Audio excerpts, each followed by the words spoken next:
All right, hit start. All right. This is Talcum Powder and the Illusion. We're coming at you from Malibu, California on Spaceship Earth.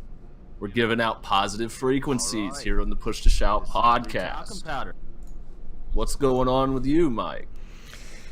Not much, Skip, ladies and gentlemen of planet Earth. Just coasting along this blue dot, man. It's been a wild ride these past 3 weeks. Your frequency amplitude is just way I'm too vibing high. out. I'm vibing out, man.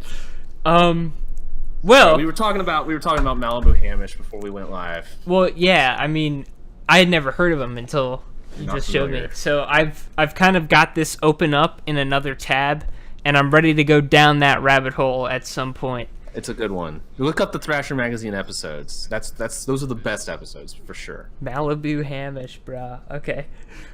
Sounds sick. Well, yeah. Guys, welcome to Push to Shout, the internet's first, only, and best gaming podcast, where we talk about the latest games, the latest what's Nintendo up to, what is microtransaction doing today.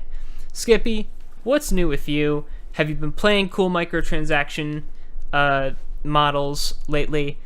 I did play one microtransaction model at least, which was Titanfall 2. Oh, yeah. That game has some microtransactions, I think. Single player, right? Were you playing mostly the single player? Or I played the single player, and then I messed around with the multiplayer a little bit. Okay. Yeah, it's pretty good. I got it for like $5 off Amazon. That was a good deal for that kind of game, and had fun with the single player campaign. I finished it in one sitting. It was probably like it was very 4 or short. 5 hours long. Yeah, very short game. I liked it a whole lot. Good. Yeah, pretty good. I think it was a little bit overhyped because people were like, I think that came out. I don't know what year that was. That 2016. Came out. Well, that wasn't a weak year for games, or was that the weak year? It was kind of weak. It had Dishonored 2, which I liked a whole lot, but yeah, that was my favorite game that year, which kind of tells you what it was like. Is that the Shadow of Mordor year where that kept getting GOTY awards and stuff because there was just nothing? No, else? that was 2014. Oh wow! Yeah. Jesus, time flies. Well, anyway, it was good though. It was good. It was like I kind of missed those kinds of campaigns a little bit, to be honest, because like I genuinely liked the like Modern Warfare 1 and Modern Warfare 2 campaigns a lot, and then Call of Duty kind of, I guess they still make those kinds of campaigns, they just kind of aren't as good. And I also never really liked like the Treyarch campaign, like Black Ops. I thought that campaign was shit, which was apparently a unpopular. What do you mean? Didn't you just? Okay, I think brief tangent. Black Ops campaign has one of the funniest, like dumbest scenes in anything, which is the scene where you're driving through the rivers of Vietnam, just gunning the shit out of everything while Sympathy for the Devil plays. It's like people thought that was the coolest thing ever. I know it, but it's just fucking laughable. Like, especially the combination. I don't know. It was pretty bad. I don't know. Like, that campaign had a lot. Like, I actually do like the, I guess, setting. Like, the idea of Cold War stuff is really cool, and I wish there was more stuff that explored that, because I love that shit. I love like kind of partially historic stories like that. The cool bits were like getting activated to kill Kennedy. Those were the cool things. Yeah, and that, just the whole idea around all that stuff, and like I don't know, it was just one of those like really good ideas that I got really excited for, and then I bought it and I played it and I was like, well, that just wasn't that great, and I really missed having a good composer for the music, because like I don't remember the music being any good, and I don't know, there's just a lot of stuff that I really liked about those Call of Duty single player games that I felt like died when that game came out. But anyway, guess how much Black Ops is on Steam right now? I want you to guess. $50. Close. $40. It's $40.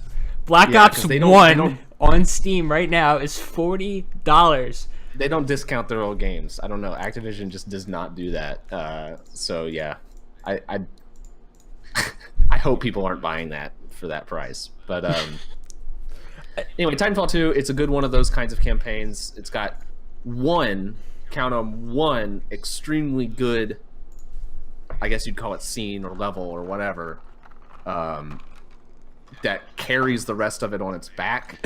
Are you talking about Because the time switching one?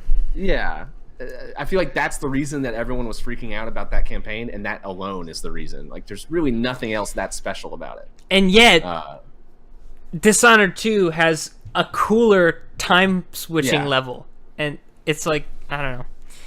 I don't know. A lot of people talked about the Dishonored 2 one as well, but I don't know. It was neat, but it just wasn't like, it didn't blow my mind or anything. It was just kind of really cool and whatever. The multiplayer in that is kind of fun too, but I just don't really like.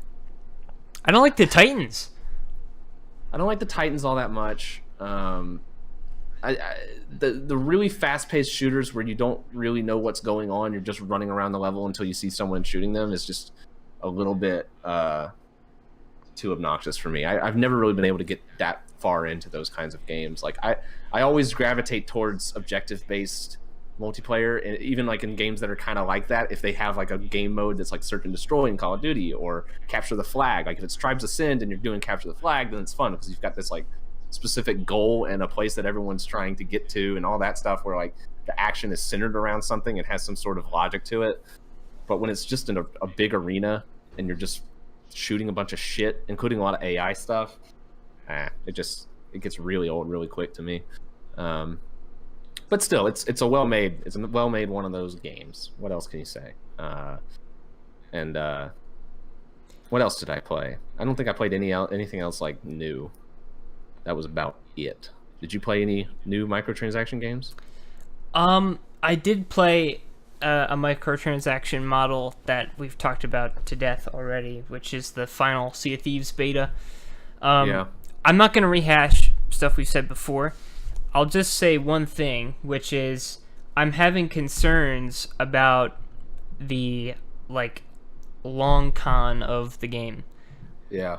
I don't know what really is going to motivate continued play. Like, Me either. they've got two factions in the beta. There's the gold hoarders, which are look for islands, dig up treasure chests, and then there's the like the merchants guild, I think, and that you're basically going to random islands looking for a certain type of animal, putting it in a cage, and then bringing it to a certain place. And those are worse than the treasure chests because there's not even like strategy involved finding it. You're basically just looking around for different animals. So there's a third faction that you couldn't do in this beta. It's called like the Order of Souls, which that could be cool, like Davy Jones' Locker or a Kraken, or. But even that, it's like you need more than just one more type of quest to make this thing work over many, many hours. I'm failing to see how they're gonna make you want to continue to play forever, because unlike something like Destiny, which at least has the MMO kind of grind it out, more numbers, this Yeah, make the numbers bigger. they've said that they don't want to make it something where players are on uneven footing when they encounter each other on the ocean, which is I fair. didn't know they actually said that, and Which is fair, but like, okay, then what am I really doing it all for?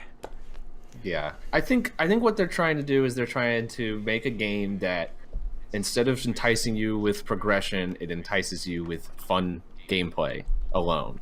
And I think that's really admirable, but I don't know if they're really there with the gameplay side of it, because specifically like the way that you destroy another ship or like beat another team is a very difficult process to get through, because it takes a long time to sink. Part of what I ship like about before it, any but... good. I mean, I have mixed feelings about it. Like, I definitely don't want it to be like, okay, you shoot them a few times with a cannon and they sink and it's done. Like, you want people boarding each other and all that stuff, but it feels like there isn't a very definable like goal, or there's with those interactions with other players, those ship battles, they just feel like a lot of the time they just get drawn out as far as you can go until someone runs out of cannonballs or something like that.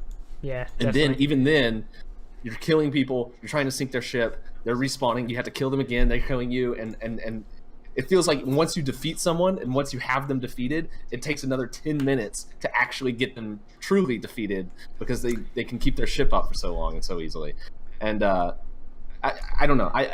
That needs like a major overhaul. I feel like, or it needs some kind of. It needs something that I don't think will be introduced in the full release. It needs something. A similar game, Black Wake, if you've heard of that one. Black Wake.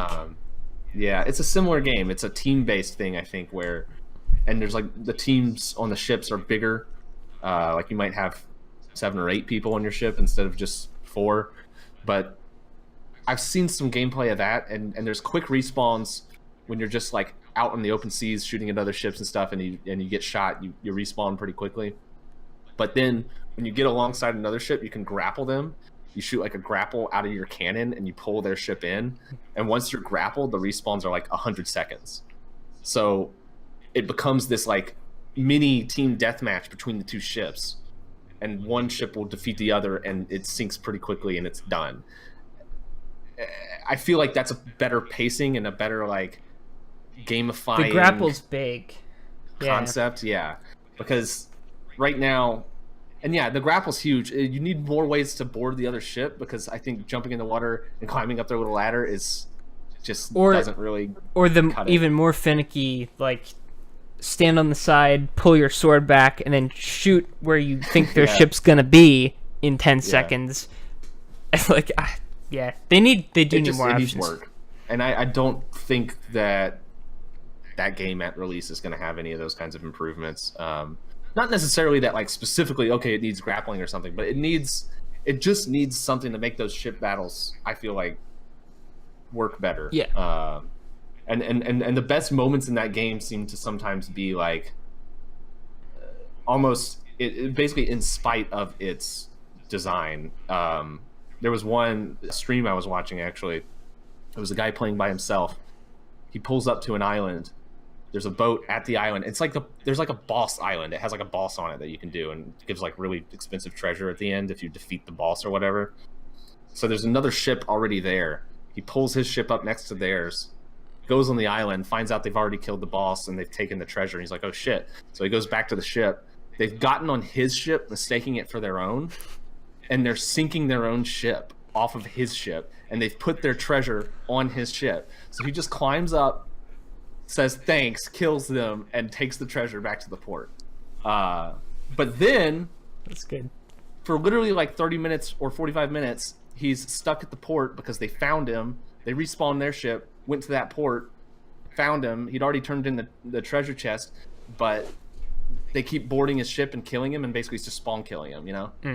It's like, well, that sucks. Like, that kind of stuff is just like, well, kind of sucks the fun out of it real quick when someone just decides, okay, I'm just going to fuck with this person. Instead of sinking their ship, I'm going to just spawn kill them over and over and over and over. And it's like, great. Not much you can do about it either. So, yeah, hopefully, I hope they do this like big, maybe 5 months from now, there's some huge patch or something like that just totally changes fundamental aspects of the game, but I doubt it. I think they want it to be a big hit with streamers and stuff, and to capture people with the fun gameplay, and it's just not. It's just not quite there.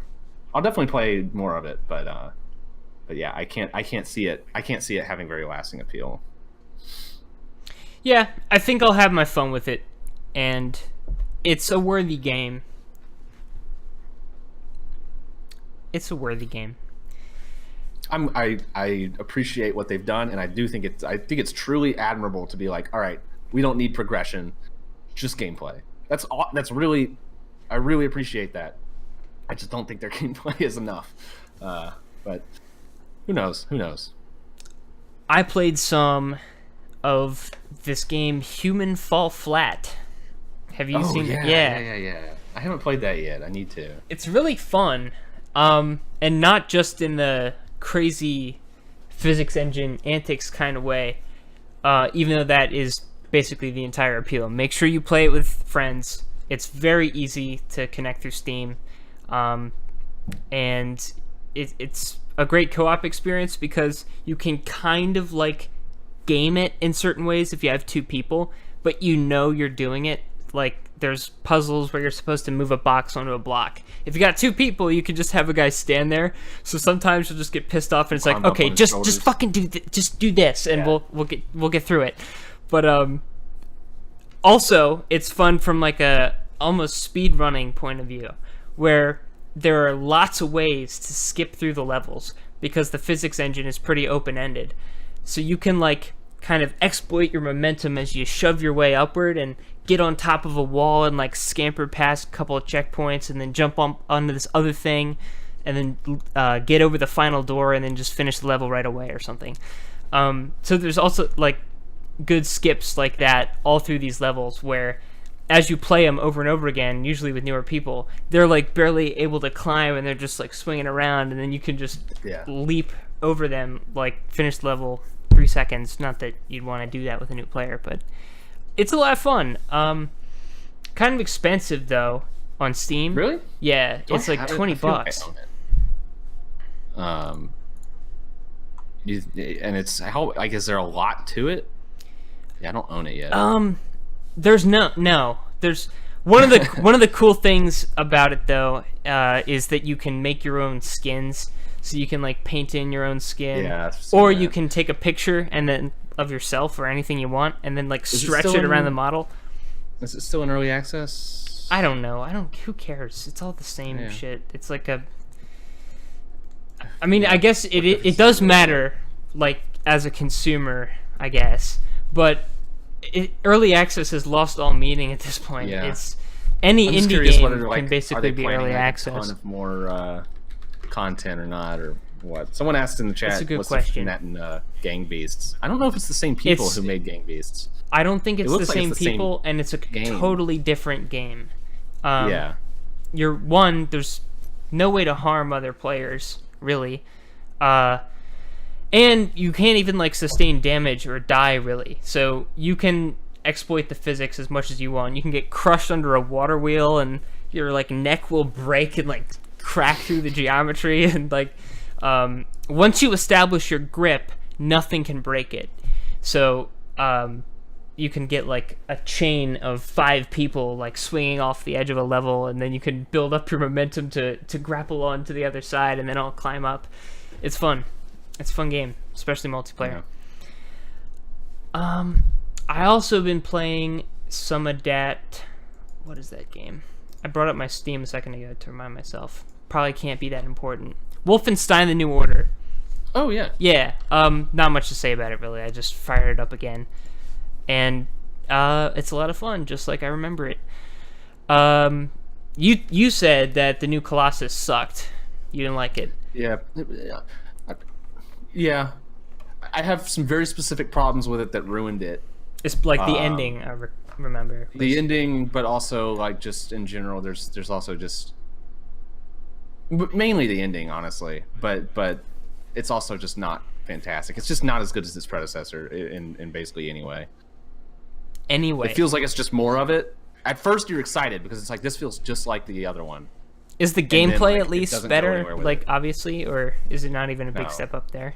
No. It's like the same game. Okay. Which I was excited at first because it's like, okay, that's kind of what I want, is basically the same game, with more stuff, just more stuff, throws more stuff at me. But like the campaign, it just never goes anywhere that I find very interesting or fun, and it doesn't really escalate to the point that you want a Wolfenstein.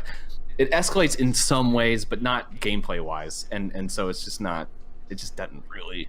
It has some cool stuff in there. Don't get me wrong. There's some really good scenes and some good story elements and stuff, but it just doesn't. It really doesn't reach the peak of the New Order. Fair enough. If you could get it on sale, like for like under like $20 or under, it's probably worth it. But just be aware how bad the ending is and how it is the second of a trilogy, which apparently people knew. I didn't understand that there was going to be a third one, so I was really expecting this to like end, and then it didn't. So, yeah. I also been playing Dishonored: Death of the Outsider again. I didn't finish it before. I only played like a little bit, and I remember getting bored at this one level and stopping, and I fired up that same level and I got bored again. So I don't know. I like Dishonored 2 a whole lot, and this it's basically the same, but I don't know what's less fun about it. Part of it might just be the blink teleport. Now you have to like place where you want to go first and then click again to blink.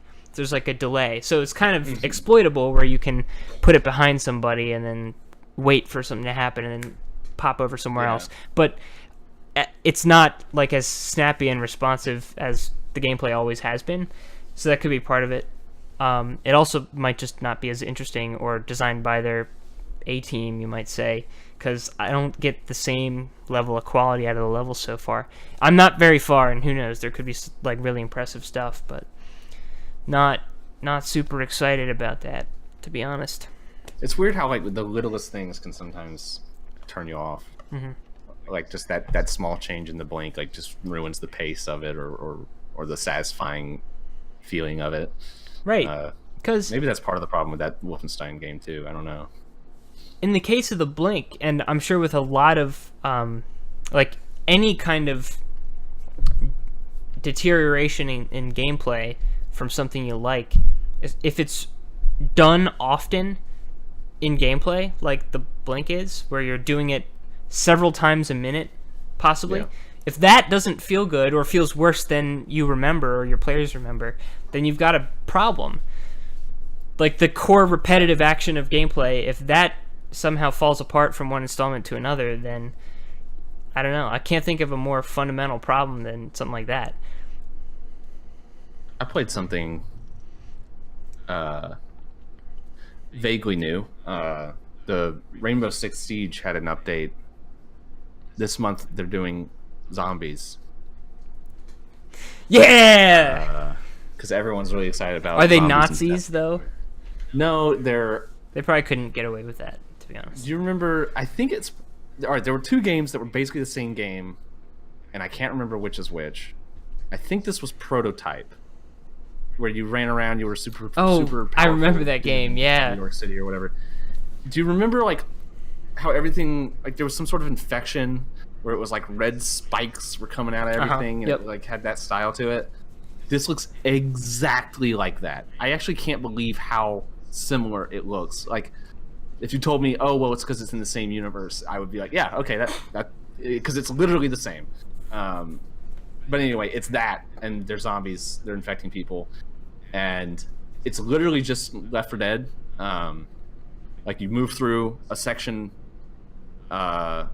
There's waves of zombies. Is it open like Left 4 Dead is? Like open environment, or is it still siege corridors, close quarters? It's about as open as you would expect Left 4 Dead to be, I guess. Really? Okay. Maybe a little smaller, but not that much smaller, and more focused on like there's the moments in Left 4 Dead where you turn on a generator or something and the zombies come and you have to protect it or whatever.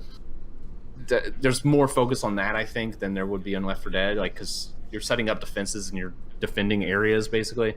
But then you move and you get to a little safe room and you restock your supplies. It's literally the safe room from Left 4 Dead, and you move to the next area, and it's not very fun. I don't think it was much fun at all, and I don't know what else to say about it. I wish they would focus on just. I feel like the more they work on that game, the worse it gets. Like it's just they're just adding all of this shit, all this bullshit. At the same time, 2 more operators came out with like abilities that significantly affect the game, and I don't want 2 more operators. I don't want that. It sounds like they're putting like with the zombies thing. They're putting like an Overwatch arcade mode style thing in, which is not what Siege needs, really. I don't know what they're doing. I don't know. I don't know. I think they're probably doing something that a lot of the community wants and appreciates. So I can't really blame them. But for me, I definitely don't want zombies. I definitely don't want any kind of cooperative against AI thing in that kind of game. Like the strength of Siege is player versus player stuff. Like it's obviously not player versus AI. They already have like the terrorist hunt mode that nobody plays and that nobody likes. I say nobody. I guess they probably have people that play it, but like and they force you to play it, or they don't force you to, but they do these challenges, and you can only get 3 at a time. You only get 3 challenges, and usually about 50% of them are terrorist hunt challenges. So you have to go into terrorist hunt to complete them to get the renown from the challenges that you spend, the currency that you spend. And so it's like, just stop giving me terrorist hunt challenges. I don't play it. But no, they give you the challenges anyway, and you have to complete them or just delete them and not do them and wait for them to be replaced with another one the next day. It's ridiculous. So yeah, I already talked at length about how Siege is moving in a direction that I don't want it to, and how the operator system is kind of annoying instead of being good, and that's just going to get worse over time. And now they're apparently spending a lot of their time doing an entirely different kind of game that just doesn't appeal to me at all. So good luck to them. I mean, it's also just not as satisfying as like Left 4 Dead, like the swarms of zombies and you're just gunning them down. Like that's kind of the satisfying thing in Left 4 Dead, is like being able to just shoot at a crowd of zombies and it's just fun. In this, it's there's less zombies and they take a lot of damage before you can kill them. Gross. Yeah. The idea of that is just not fun. I think they're really, I say it's Left 4 Dead. I guess they're probably really modeling it more off of whatever the Call of Duty Zombies mode that I never really played. But like, it reminds me of that in that, like, from what I've seen of Call of Duty Zombies, it's like you have to get the headshots to really do much damage, and there's only a few of them usually at a time that you're having to deal with. So I guess that's the idea, and people really like that. So fuck it, whatever. People are gonna have fun with it maybe, and maybe Rainbow Six Siege can just be a co-op funsies game that is not for me. Fine. That's fine. It's fine. Have you been playing any more SCP? I played the latest update. Not a ton of it. I played for like an hour. Okay. But yeah, I played, and I saw a good bit of that new SCP, which I thought it was kind of a fun one. I'm not like super into that game, but I keep coming back to it. But sorry, I didn't. I'm impressed. You. It's fine. I'm impressed with how much they update that game, how quickly they're updating it, and how like it seems like they're really responding to the huge popularity that it got all at once. It's like you can either go one or two ways when you have that huge popularity hit. It's either like the game just gets dropped like a rock and there's no support of it whatsoever, or the developer just totally runs with it and does as much updates as they can and like tries to keep people playing, and it seems like they're doing a good job of that. Like, it's a fun game. It's just neat and fun. Yeah, I think they did the right thing too, because I mean, you don't find yourself in a situation like that very often when you have like a completely crazy popular hit right now and you don't know for how much longer. Like, yeah, definitely run with that. Yeah. And run with it in an exciting way that's going to keep people playing, like adding an entire new SCP monster with its own rules. And what's cool about the implementation is that it's not all that difficult to just make a new character, because it's a new T-posing model and and just like some different properties to how they work. And like that, you can spice up the gameplay a lot. Yeah. So yeah, and because it's not like a competitive game, like people aren't looking for like a competitive experience. Nobody cares if the new thing is unbalanced. Yeah, you have all this power to just do whatever the hell you want, and yeah, SCPs should be unbalanced. They should be really powerful, and like, who cares if they win all the time? That's fun. And you don't get mad when you die in that game because you just respawn with a gun and you can just go right back in and start having fun again. It's right, because it's not one you ever walk into with the expectation that if you play well, you should win. Yeah, it's just totally, you're just being thrown into the chaos, and that game has tapped like a kind of multiplayer, I guess, appeal that I can't think of any other game that has that same kind of appeal of just like, yeah, I'm just gonna join in and just fuck around and have a bunch of fun with even strangers or my friends, and I just don't even really care what happens in the game. It's just total chaos. Yeah, it's pretty fun. And the intercom is such a great thing to have in that game because, well, of course the intercom itself is fucking hilarious, but the fact that it's in there makes people want to have mics so that they could maybe use it. So everybody talks. Everybody's talking the whole time for the most part. Yeah. Like, you don't see people use voice chat that much anymore, which is a shame.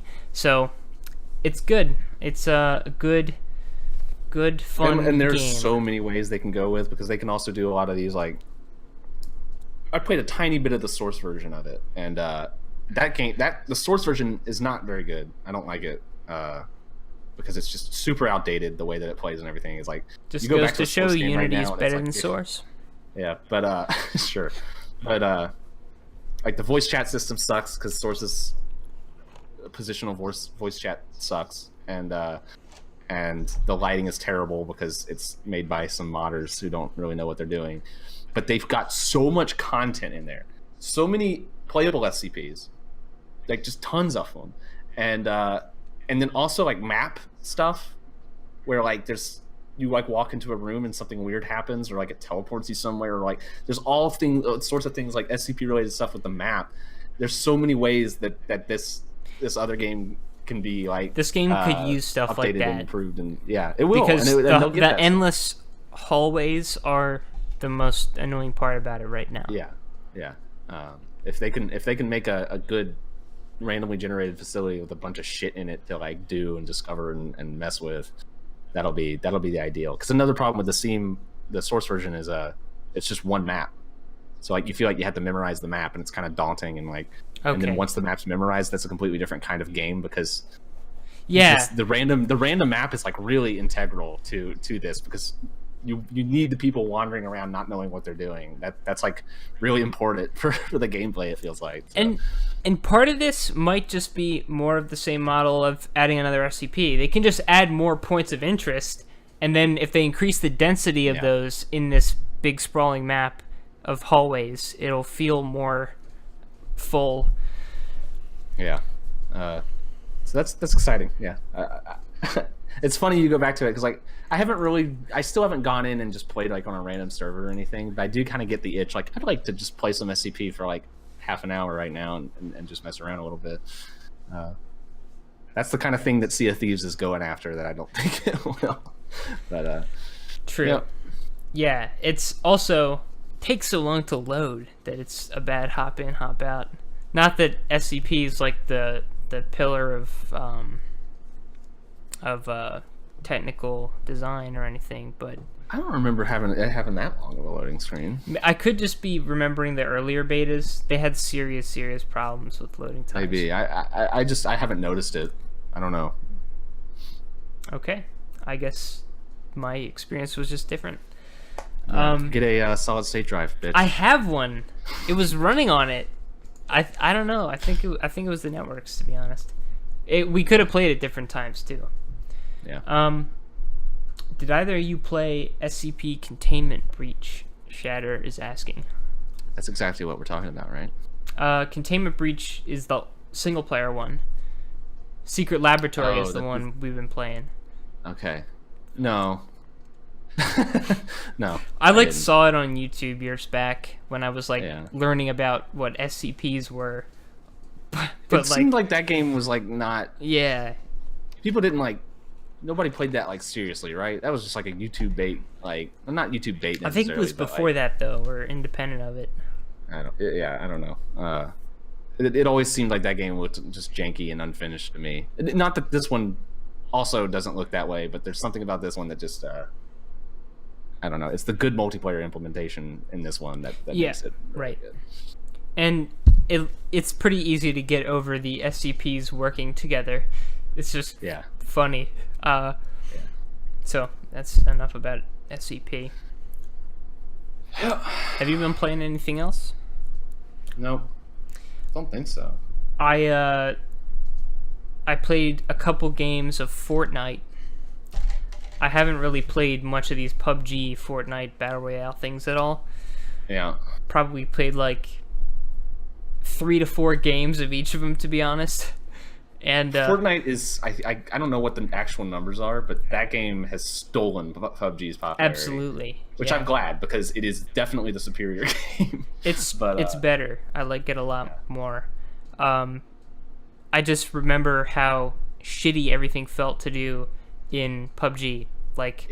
Felt like a broken piece of shit, like Arma, Skeleton, and it's just was very rough. And Fortnite is the exact opposite of that. Like, it's triple, quadruple A polish. Like, yeah, it's got microtransactions literally out the ass. Like, the entire game is just microtransactions. And they make it work, I guess. I think they're the most popular game in the world right now by, like, a lot. I don't know. Have they actually... like? I thought so. Maybe they have surpassed PUBG. I know all the they streamers certainly have have moved over to Fortnite. Yeah. And, but, I mean, I think it's number one. Like... Yeah. I mean, we've talked about it where, like, I like the design of it. I think, like you said, it's really polished. It feels really good. Even stuff that, like, you would think wouldn't feel good, like building. Like, building should be... You look at it and it's like, that's got to be a janky-ass system, like, just total mess to work with. But, like, it works fine, and people master it. And, like, that has become an integral part of the game. Like, people can build really fast. Like, have you seen the video of the guy who builds the tower? He's, like... It's the last two remaining. He's one of the last two. He builds this tower straight up, really fast, puts all these spike traps at the top of the tower, drops back down to the center of the tower, puts a little jump pad in the center of the tower, and just waits. And the other guy jumps in the jump pad, and jumps up to the spikes and dies. That's fucking great. And, like, people are just like, and then he builds this tower, and, like, you can look it up. It's like 20 seconds long. He just builds this tower, and it's, like, really fast.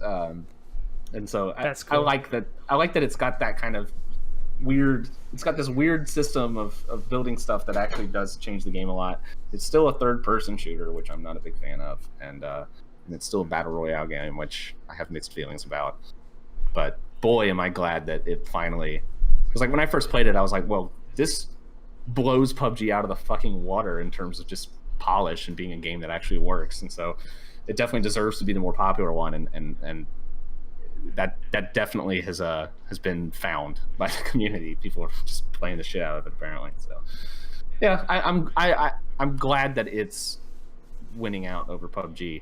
Not that I'm really going to play either one of those very much at all. So whatever.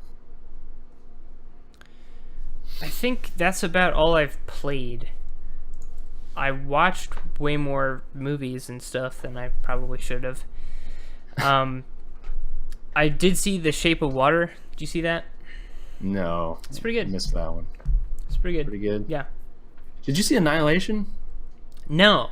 I need to see that one. That's, like, the one... That's the only movie that I can think of right now that, like, I really want to see that's a recent release. Because it's the same guy who did Ex Machina. I like that movie. Yeah. That was... it's a weird movie. Well, yeah, it was weird. And it was a pretty... interesting take on, like,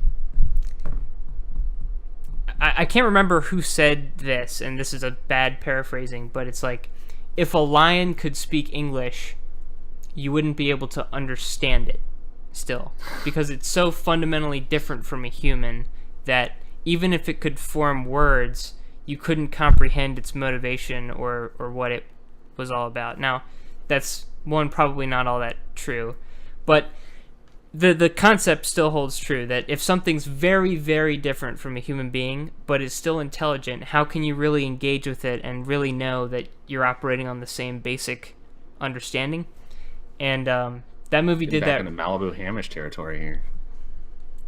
Okay, well, that movie did that really well. It presented it's like, yeah, AI could be very scary if it were real, because you would have no way to determine its true motivation, really. If it really did spin out and was fully independently intelligent and capable of changing its cognition, like, that would be horrifying. And it treats it like a horror concept.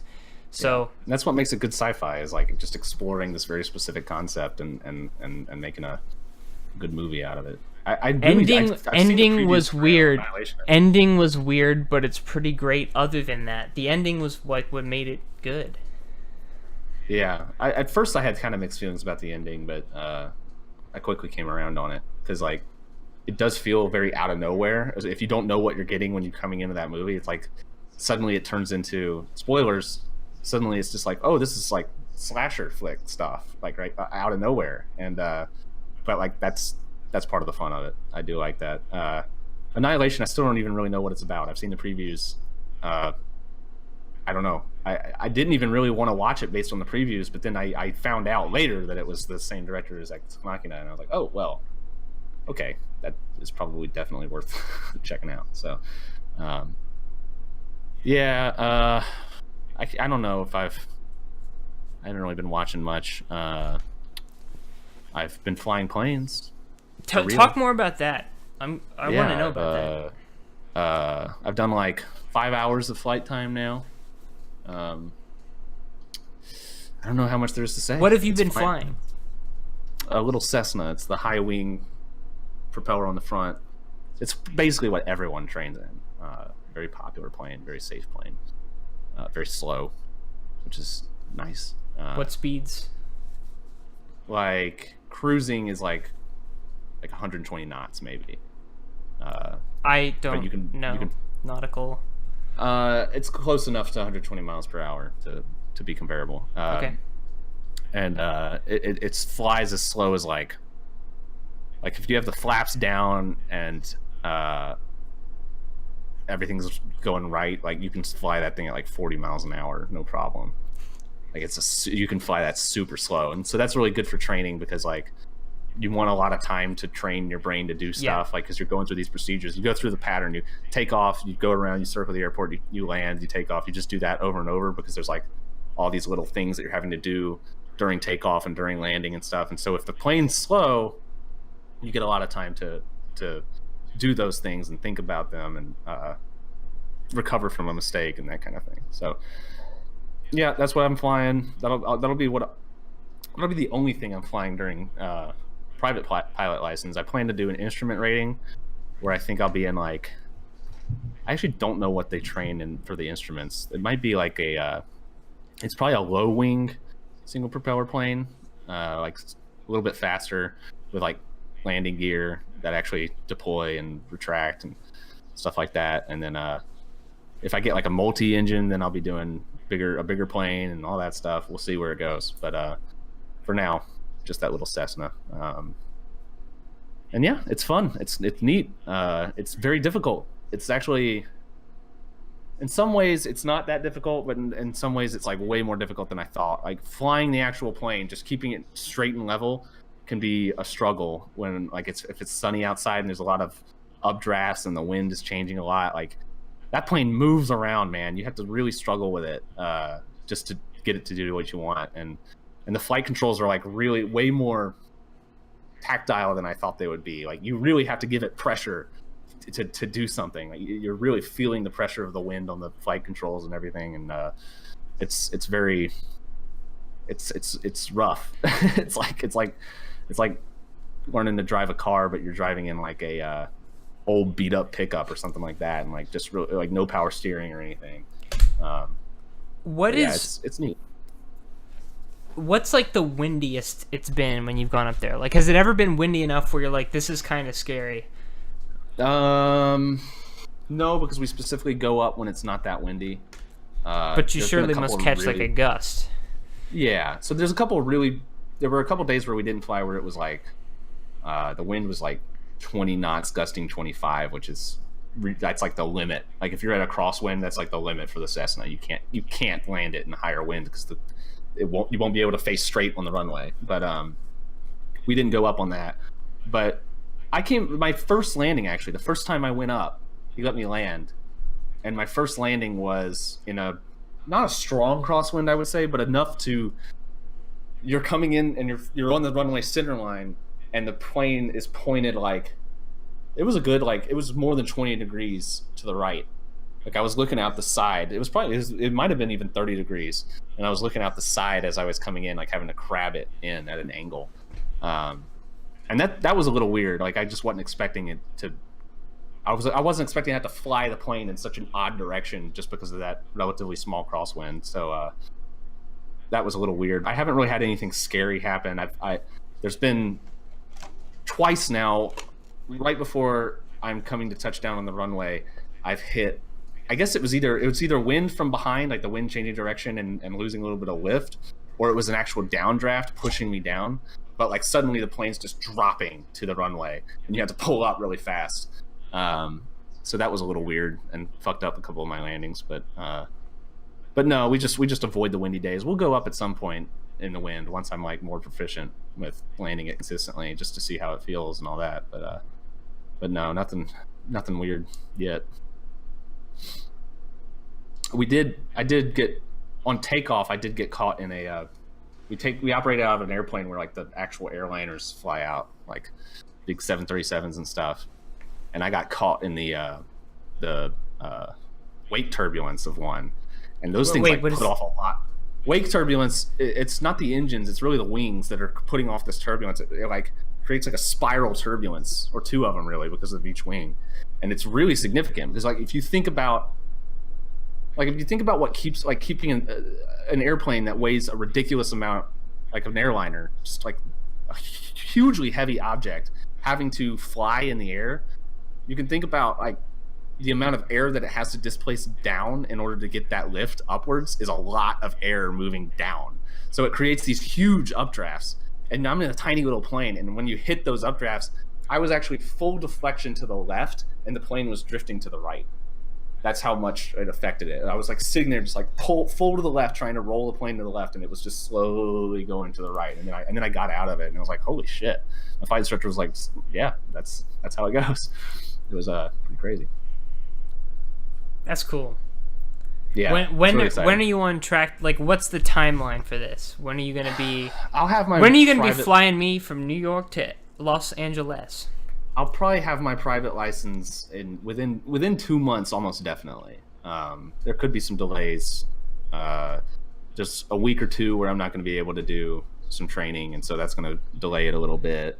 But if all goes well, within 2 months. Within a month, I'll almost definitely be doing solos, where my instructor clears me for a solo where I can fly on my own. But I can't really just do whatever I want during those, I don't think. Like, it's just kind of like you get a specific flight plan and follow it. But yeah, it's surprisingly short if you're doing it like I'm trying to do like a lesson a day. Sometimes it's a ground lesson, but I'm trying to do every single weekday at least. I'm trying to do a lesson. I didn't have one today. I will tomorrow, the next day, not Thursday, but Friday. And then there's some times where like I can't schedule with my instructor, but yeah, I'm trying to do it every day. So it's a pretty quick, getting through it pretty fast. That's rad. Every day. Yeah. Flying aeroplanes. Actually, wait. How are you flying every day? Or are you mostly doing like classroom stuff or like so far regulations? So far I've only had 2 lessons out of like 7 or 6 or 7 lessons. I've only had 2 that are ground school, okay, where we're like just sitting in the classroom, mostly because both days were because of the weather. Actually, there was one day where we could have gone up. The weather wasn't so bad that we couldn't go up, but he was like, I feel like you wouldn't really learn anything. You're just sitting there fighting crosswinds all the time. It's just not really it wouldn't be a productive use of time. So we just went through some classroom stuff, and most of the classroom stuff so far is stuff I already know because I've done so much research beforehand. So we're moving through that really quickly, just like basically just clarifying everything, just like saying like, yep, I know that, yep, I know that, yep, I know that, and moving through it. Eventually we'll probably get to stuff that I don't know. For my private license, there's probably not a whole lot of stuff that I don't already know, basically. There might be some specific things that I have to learn. It's from all that time you spent in the Matrix. Yeah, exactly. So yeah, it's... How much did you learn just from doing VR stuff? Like how a plane works? And not just VR stuff necessarily, but flight sims. Yeah, the flight sim stuff. It's the extent that I went to learn that stuff that's important. Like in a flight sim, you can get a plane in the air. I got into a jet recently in the flight sim, and I was able to just start it up and fly the thing with no knowledge about how to fly a jet at all. I've never been in one, but I know like, okay, here's probably how you start the battery. Here's probably how you start the APU and the engines, and then I started those, and then I turned on all the stuff that I needed to turn on or that I thought I needed to, and took off. But like in real life, there's a ridiculous amount of things you need to know for safety and for procedure and for all that stuff, including talking to the ATC and knowing your airspaces and knowing all the rules around them and all that stuff. And I've learned a whole lot of that stuff already. I knew enough that I could actually, I'm pretty confident that before I had a flight lesson, I could get in a plane and operate it and not break any rules or anything. I think I knew enough to do that. I mean, that's a lot.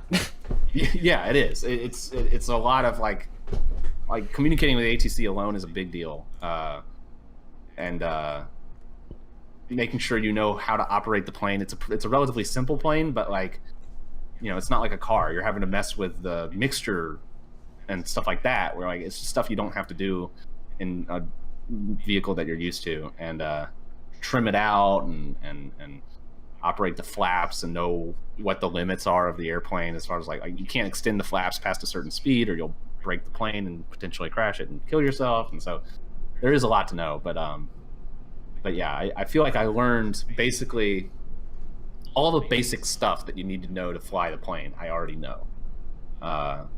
It's getting into the details of like specifically like, okay, what altitude do you need the carb heat on if you're coming into an approach and that kind of stuff. It's just like really specific stuff that you need to know to be able to pass the test. And yeah, that's basically what I'm having to learn. And then of course, like landing the plane, for example, is something that I'm still just inconsistent at because it's so much different in real life than it is. In real life, you're coming down pretty fast in a Cessna. Like the angle is pretty steep and you're just seeing that ground come at you. And I'm thinking in my head, all right, I gotta pull late. Because if you flare too early, like if you pull up too early when you're coming into the land, you'll really fuck it up. So I'm thinking, all right, pull as late as possible. But then I wait too late and I pull too hard, and then like the plane balloons back up into the air and then slams down on the runway, and it's just like a bunch of shit. So I'm having to just kind of get the feeling for it. That's basically what that's my biggest challenge right now, I think, is just like learn how to fly the plane smoothly and confidently and without having to think about it too much. And that takes a lot of practice. It's basically, that's all you can do is just practice. Yeah. Like ground school can obviously only take you so far for something that's exactly. like involved. Yeah. Because so much of it is learning to do things without thinking about them, because there's so much shit you do have to think about.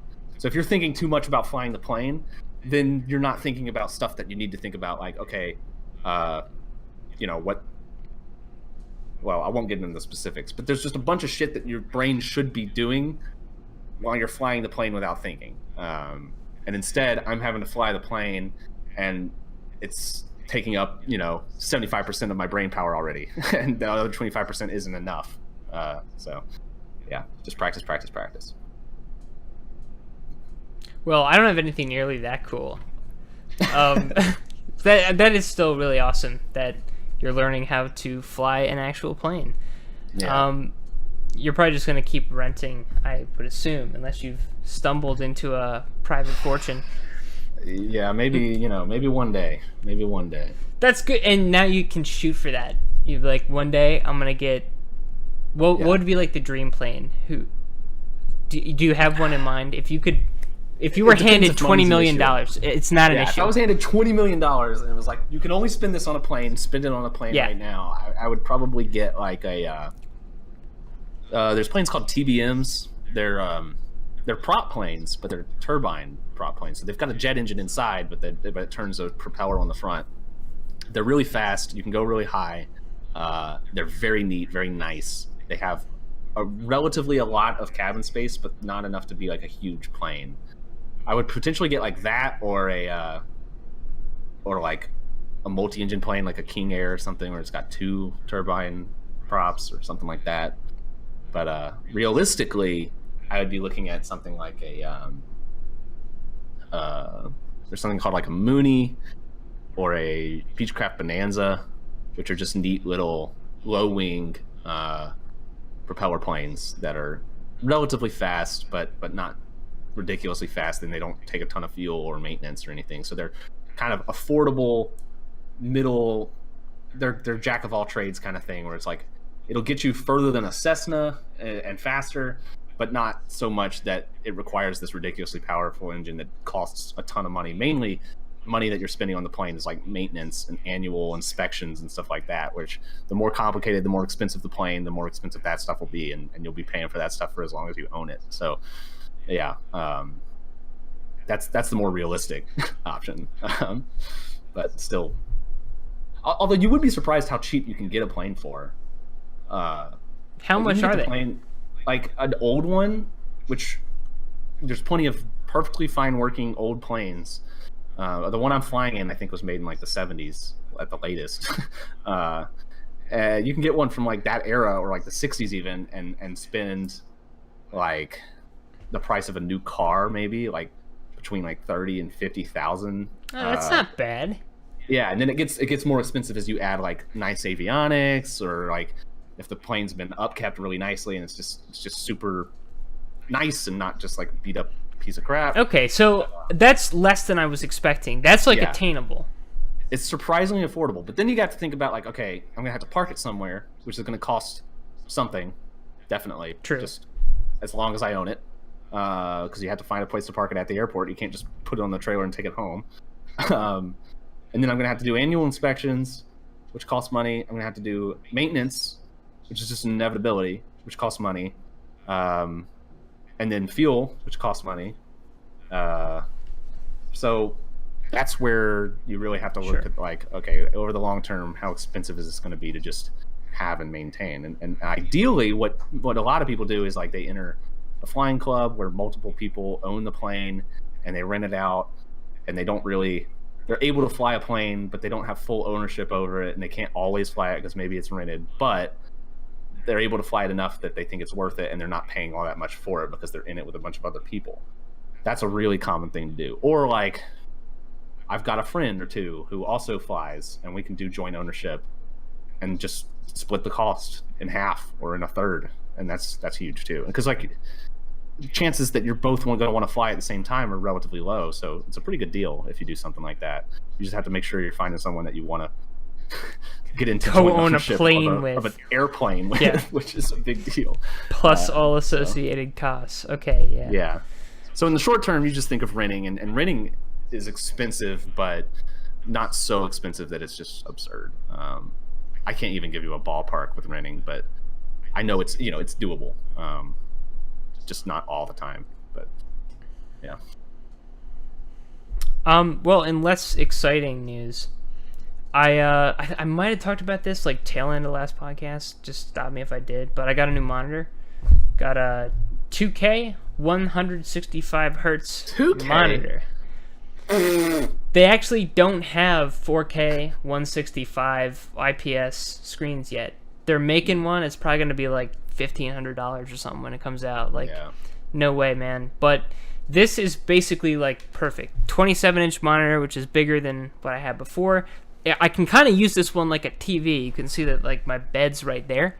So like, I mean, my head is up on that far end. I can like sit up on it and put something on the screen now and actually see it from a distance, or read like subtitles or something. So pretty nice. And I also tried, because I noticed that one of my screens, the 4K one, it had this rotating thing on the back. So I decided to try it like vertical. So now I got 2 horizontal screens, 1 vertical screen. And I actually like it a whole lot. Do you have 2 or 3? I have 2.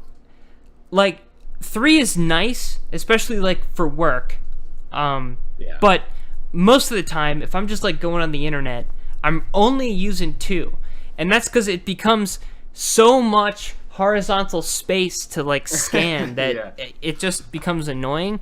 I've thought about adding a third. I've thought about putting a little table where like the third is kind of far away from me, so it's not taking up my desk space, and like it's just more of an afterthought, but like I can put something on there that I'm not having to be like super high quality or not worried too much about. Like if I'm streaming, that's where I really hurt with 2 monitors, is streaming.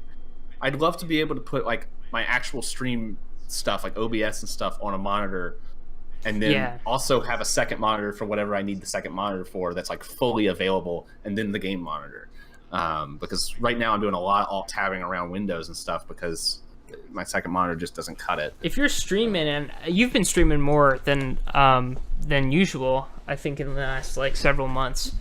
Maybe. I still hardly ever stream, but But anyway, if it's something that you do or enjoy, then yeah, adding a monitor would be huge. Like, I've only streamed once since I got this thing, and it's not like I stream ever, but it was really easy to have like a normal size preview of the stream video, and then like a big long chat window.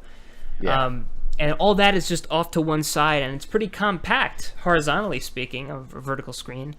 And then you've got two monitors that, it's a good workflow. We're doing theorizing about workflow synergies. I actually have 4 monitors in this room right now. The 2 that I'm using, and then I have another one back there because I'm working from home with someone, and I had to get the computer from the office and move it here, and I could do all this complicated stuff and like put the hard drive on my computer or something, but it's got some programs on there that I can't install on this computer. It's a long story, but sure, like, I get it. It basically has to be that computer, and so I just put it over there for now because it's probably going to be a short-term thing. But eventually, I could maybe use that monitor. And I've also got my old TV that I replaced for my 4K, and it's a perfectly fine TV working just fine. And I was like, that would be a perfect third monitor to have far away. Like normally, I would just totally disregard the idea of a TV as a monitor, but if I have it like over there in the corner or over there in the corner where it's not all that close, then it doesn't really make much of a difference. So yeah, that would be cool to have like a big television monitor like off to the side, and then just drag your mouse over, put some up. That'd be nice. It would be pretty neat.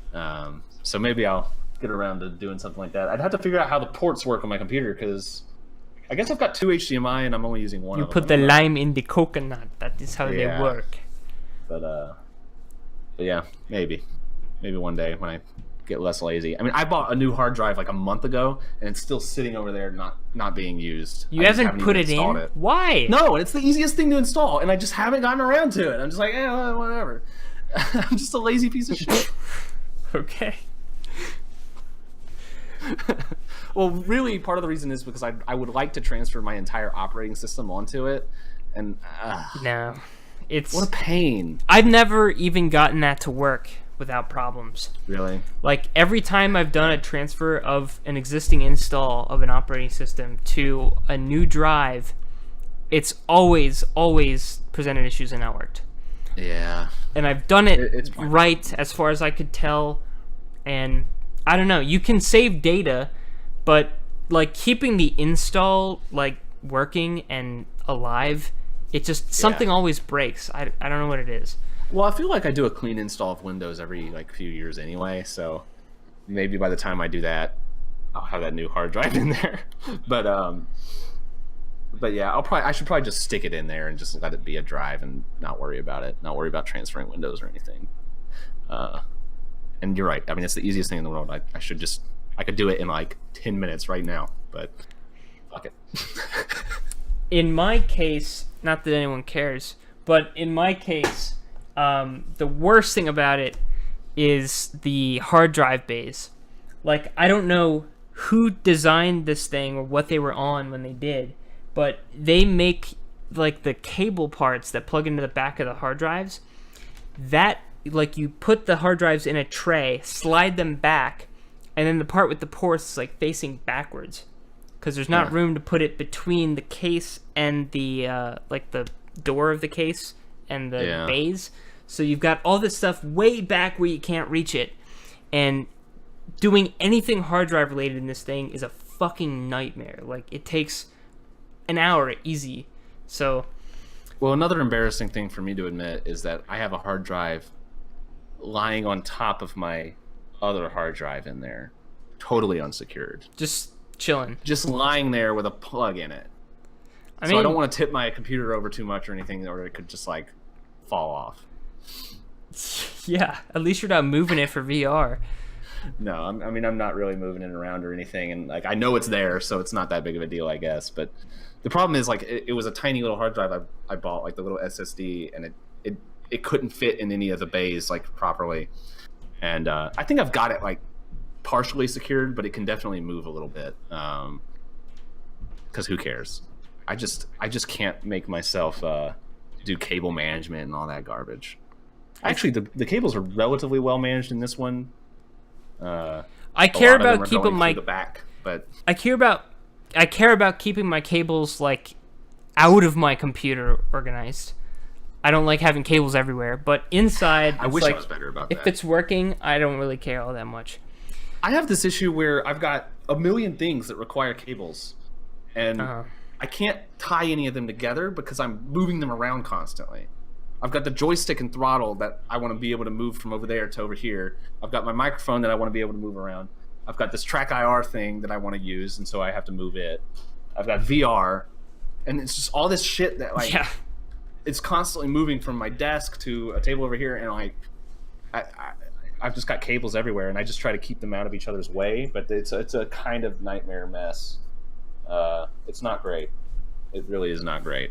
But I can't think of a solution. Like, it's just like, no, I need those cables loose so that I can drag stuff around. Oh, well. All right, let's end this Such is podcast. life. We've been Guys, thanks for watching Push to Shout episode 118. We will be back in another couple weeks with some great content for you and some discussion about our latest purchases, what it's like to be miles above the earth, and maybe a game. Good night. Yeah.